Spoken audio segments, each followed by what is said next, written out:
Hello and welcome to the Gooner Talk, back again with you guys for another episode of the Arsenal News Show, joining you every morning at 8 a.m. UK time. Hope you're doing good.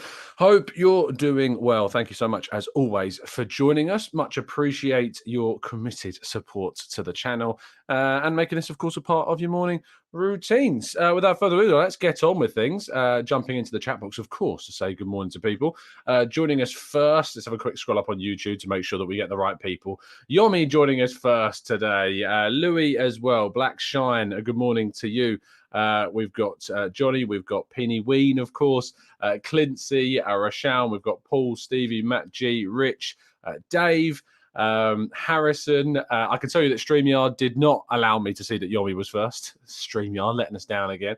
But I do the right thing now and scroll up on YouTube just to check who put the effort in to get first. So thank you so much, as always, for jumping into the chat. Do drop a like on the video and subscribe to the channel if you are indeed new around here with those notifications turned on so you never miss a show. Let's, without further ado, crack on with today's story. It's going to be a slightly more condensed show today. I'm leaving the house very early this morning, so it's going to be slightly shorter, probably around a 20-minute show instead of the usual half an hour. But first off, unfortunate news in Arsenal's under-21s lost their kind of pace in the title race with the PL2 title. They lost to Wolves last night. Mehmet Ali's side, of course, again dropping points. That's 2 losses in 2 games now for the under-21s, who, of course, also lost 7-2 in the Premier League Continental Cup that they've got, which they lost to PSV 7-2. But it means now that they are 8 points off of title leading and chasing Manchester City, who have 34 points. Arsenal have played a game less, so if they were to win their game in hand, they would, of course, go up to 29 and be just 5 points behind Man City. But it is a bit of a blow to lose to Wolves, who currently sit 4th from bottom in the table, having only won 5 games all season. So a bit of a disappointment on that end, but hopefully Mehmet Ali and his side can turn things around in the near future.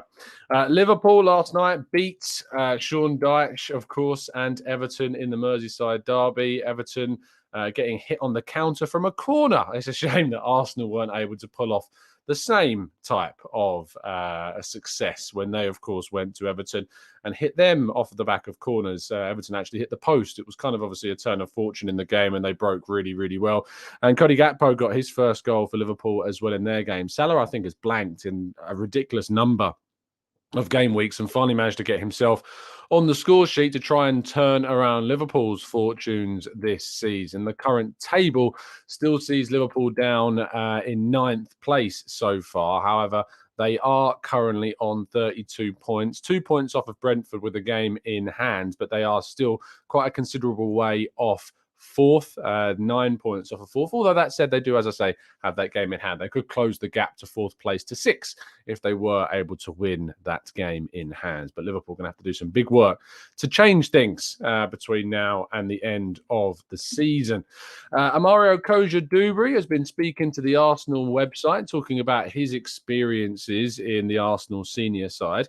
He says, being in and around the first team has been an unreal experience, and it's allowed me to grow as a player because I am constantly put out of my comfort zone. The trip to Dubai really developed me as a player, and to play against Lyon and AC Milan was an awesome opportunity. Everyone in the first team have been brilliant, but a special shout out goes to Bukayo Saka, Eddie Nketiah and Martin Odegaard, who constantly encourage me. My target for the end of the season is to continue working hard and progress as a player. Additionally, I really want to win the FA Youth Cup. We are buzzing after the win against Watford. I was nervous when I stepped up for the first penalty, but I just knew I had to pick a spot and commit to it. The next game is at the Emirates, and I'm really excited to be back there in front of our supporters. Of course, Arsenal continue to progress forwards in the FA Youth Cup, and Amario Cozier Duberry is sure to be a big part of the team that continues to progress through the competition. But he continues to be a part of the senior group, although with Reiss Nelson returning, it's very likely that Nelson will replace ACD on the bench. I mean, if he ever makes it to the senior group, surely something with ACDC has got to be sort of come up with for Amario Cozier Duberry. That's got to be the way forward if he ever breaks into the first team with a potential chance. Has to be. Surely the way forwards. But yes, you can read the full interview with Amario Cozier Duberry on the Arsenal website. Now, in terms of, I don't know why I've not changed the text here. I'll do that briefly now. But Vitor Roque is the player that we're talking about. He has been linked with a move to Arsenal, in which apparently, according to AS, the Spanish outlet, Arsenal are willing to do anything to sign the 17-year-old striker. I was having a quick look at some of his performances yesterday. He played with Brazil in their under-20s tournaments along the likes of Andre Santos, the Chelsea player that's doing all the raving and things like that. But he did well, scored a few goals, got a couple of assists as well, playing up top for the majority, I think maybe even all of the tournament, started every single game.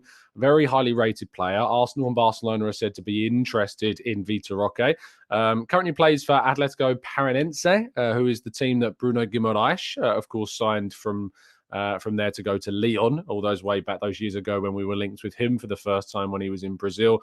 And they won't be letting him go cheaply, that's for sure. Very highly rated young player.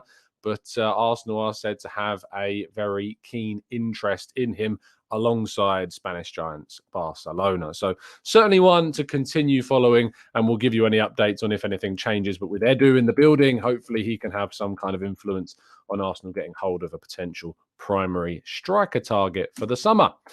And lastly, our headline story of the day. John Brooks has been replaced for Arsenal's game against Manchester City as the VAR official. David Coots and Andre Mariner will take charge instead of the video assistant referee at Stockley Park for the game that is going to be refereed, of course, by Anthony Taylor.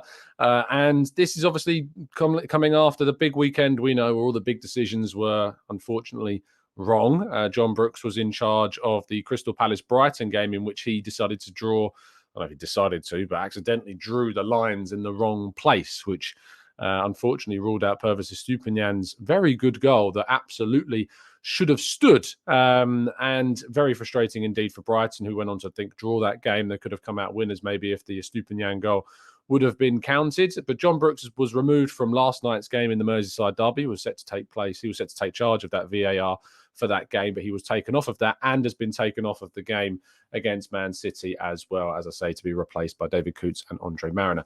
This is the accountability that we've asked for. This is what we want to see. We want to see referees held accountable for their actions, and we want to see them have to face the consequences of those actions, whether or not he comes back next weekend to take charge of another game as if nothing's happened. We'll have to wait and see. But I want to see accountability from officials. I want to see PGMOL making these types of decisions if that is indeed who is going to continue to be in charge of officials. And there's no indication that they will stop being in charge of officials. But Howard Webb and those that are behind the scenes at PGMOL have made the decision to move John Brooks away from that. You could potentially argue that it's just to kind of give him a bit of time away from this and to kind of keep focus off of him. I'd hope it's more so as an accountable punishment from the mistakes that were made at the weekend, but there's absolutely no way of knowing. We all know that we need to see more accountability. I talked at length last night on the Arsenal Lounge podcast about this and what I think should happen and how we should manage this situation with league tables and with quarterly promotions and relegations of officials for tournaments. That's the way, and leagues, of course, that's the way in which I think it should be used going forwards. So we'll have to wait and see what happens with that in the future. As I mentioned, the Arsenal game against Manchester City tonight at 6 p.m. We'll be doing our Arsenal versus Man City preview show. So make sure that you tune in. We'll be joined by some of our members from the Discord server to talk all things Arsenal, Man City. Talking about the lineups, Mikel Arteta's press conference is today, this afternoon, around 3:30 this afternoon. So you'll be able to obviously watch that on the Arsenal website. You'll be able to catch up on that on the Arsenal way, and we should have all team news by 6 o'clock when we do our preview show as well. Hopefully, we've got the likes of Leandro Trossard maybe being asked about him starting. Reece Nelson's availability. Emile Smith-Rowe, we expect is probably going to be too soon for him. We might also get an update on Gabriel Jesus again, although it feels like we're being asked about his status every single week at this point, and we just get told he's closer. And I imagine that's what's going to happen this time around as well.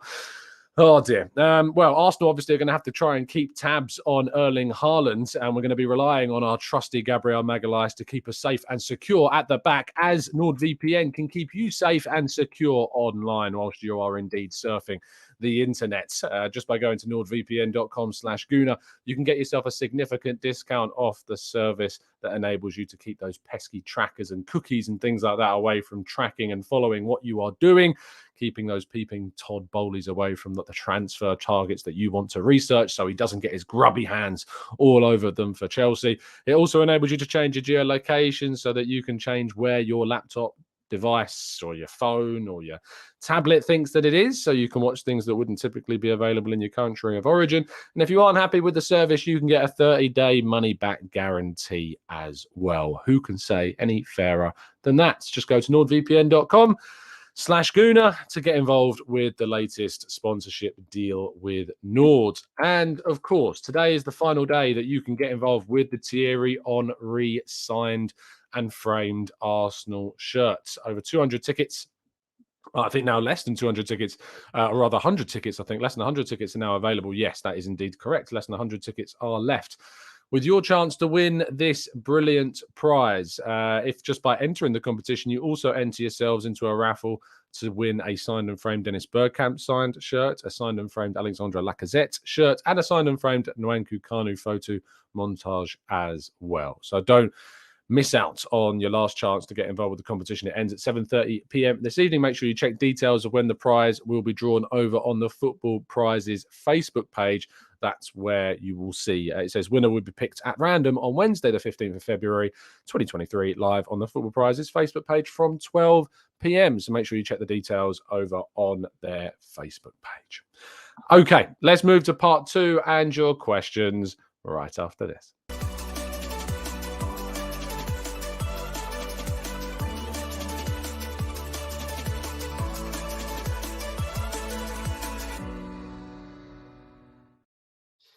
Okay, let's jump into the chat box. Dave says 600 watching and 78 likes. Come on, people, let's drop a like on the video. Let's show you appreciation for consistently throwing in the work to put you guys on a show every morning on your way to work, school, wherever you happen to be in the world. Thank you, as always, for being a part of the show.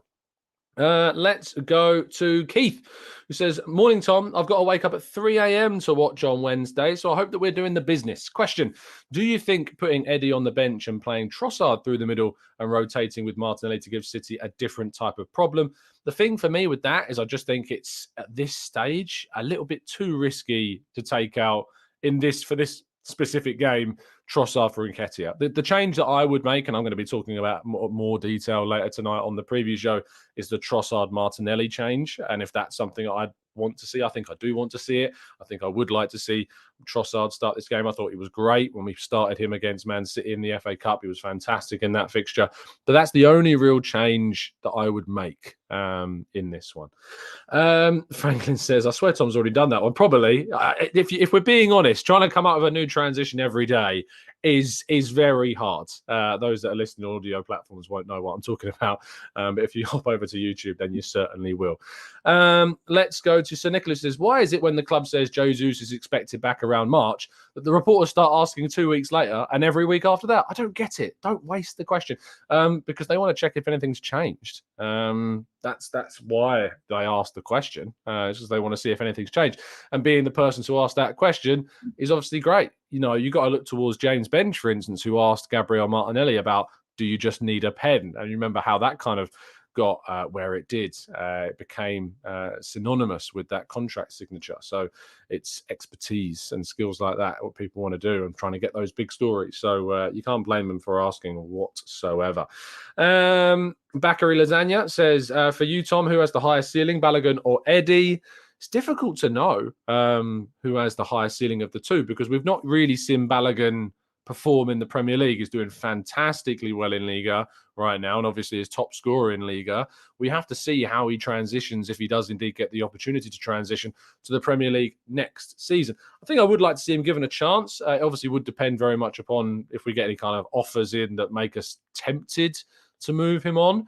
We'll see where things go in the summer. Let's go to LJ. Says, Tom, can someone ask Arteta in the press conference why our substitutes have played the least amount of collective minutes of any team this season? Why he insists on playing the first 11? I don't know. What I will say, it is one of the least favourite things of kind of getting to this stage. people DM me saying, "Can you ask this in the press conference?" I sit there like, really? Like, really? Like, do you know how hard it takes, how long it takes to get into a position where you can even get into the pressers? Oh man, it's really frustrating when you get asked, "Can you ask this? Can you ask?" I'm not having a go at you, LJ, by the way, because you've said, "Can someone ask the question?" But imagine DMing like a journo and saying, "Ask this," like some random Twitter account saying, "Ask this" in the press conference. Honestly, I find it mad. King says, if you do some research, you can find that the ref does get the support and talks to psychologists. This is not the first or last time for Lee Mason. And also, I don't think it's good for his mental health to do this job. Obviously, we can't speak for the man himself, but I'm sure if he felt indeed that there was too much on his plate in terms of refereeing, he might have moved on by now. Maybe. I can't make that assumption. Who knows? But mistakes happen, and he's made a fair few of them. I just want to see accountability. I just want to see some consequences for those mistakes so that there is less opportunity or less chance of them happening again. Let's go to Matt says, random question, but when does our Adidas sponsorship deal end? I hope never. They recently signed a new one. I think it's 2028. 2030. Okay, so Arsenal extended their deal with Adidas until 2030. It was a 6-year extension on the current agreement, which was due to run out until 2024. So there you go. It's going to run out in 2024. Let's go to Amira says, I see some fans online so insistent on not changing the starting 11 like Arteta. I understand sticking with what's got you here, but what message does that send to performing players on the bench? I agree. I think that you need to show that there is opportunity for others. I don't think that this is the game to make wholesale changes in, but I do think that actually in game we can be more proactive in regards to kind of what we do. I think he could make substitutions sooner.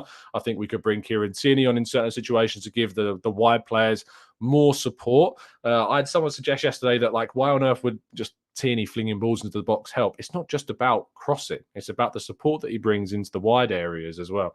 Penny Wynn says, in the press conference, can you ask what his favourite sausage is? What's a Spanish? Well, chorizo, I guess. It's very presumptuous of me, but it's the only Spanish sausage that I can think of. I do like a chorizo. They are very nice indeed.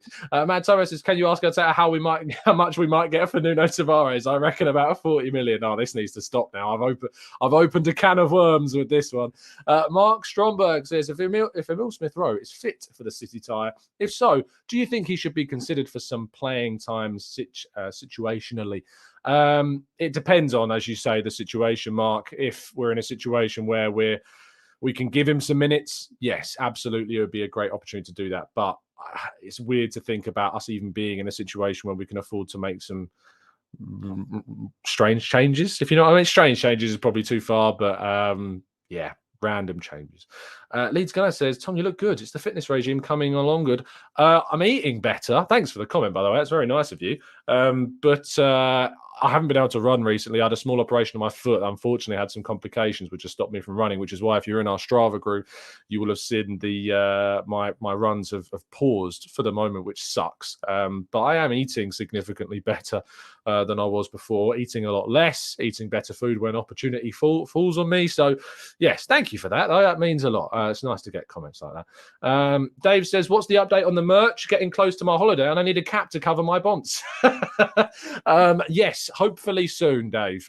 We are just waiting on kind of the website situation, but we've wrapped up kind of all the details. We've got the agreement in place with the manufacturer that's going to be producing them. Of course, we're going to be doing quarterly donations. Of course, this is a non-profit situation, so we're going to be doing quarterly donations to the Arsenal Foundation and Cancer Macmillan Support in honour of our good friend Vinny.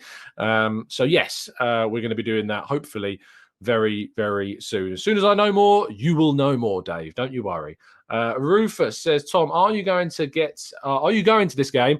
I just need to know where my expectations should be set. Rufus, I'm not going. I'll be working the game from the comfort of my own home. However, bad news, I will probably be at Villa Park on Saturday. So, yes, sorry if we end up dropping points there. It's nothing to do with me. It's nothing to do with me. I'm not having this. I'm not having this association at all. Derek says, Tom, I'm heading to the Emirates on Wednesday. We really need it to be extra intimidating and scarves up for the anthem. And I hope you have a fantastic time, mate. I think obviously the atmosphere is going to be raucous.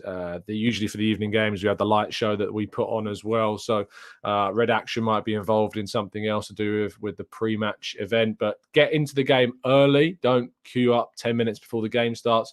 We need people in the ground as soon as feasible possible, building up that atmosphere, building up and getting people into their seats ready for the game. That's what we want to see. So fingers crossed we can really make it an intimidating place for Man City to visit. As I said, we'll be doing our preview show on the game tonight. So make sure you do indeed tune into tonight's preview show, 6 o'clock UK time. Slightly shorter show today, as I say, because I'm off to do some things this morning before I start work. So apologies for the slightly shorter morning episode. Do drop a like on the video. Really would appreciate it if you could continue to show that support and kind appreciation for the work that goes on at the channel. And you can join me and some of the members from the Discord server this evening to have a good long chinwag about the biggest game, what I think is anyway, the biggest game of the decade. So thank you so much, guys, for tuning in. Really appreciate your time as always. Have a fantastic Tuesday. Once we're through this, it's the big match day. So let's hope it's a good one. Thank you, guys. Have a great day. And as always, up the Arsenal.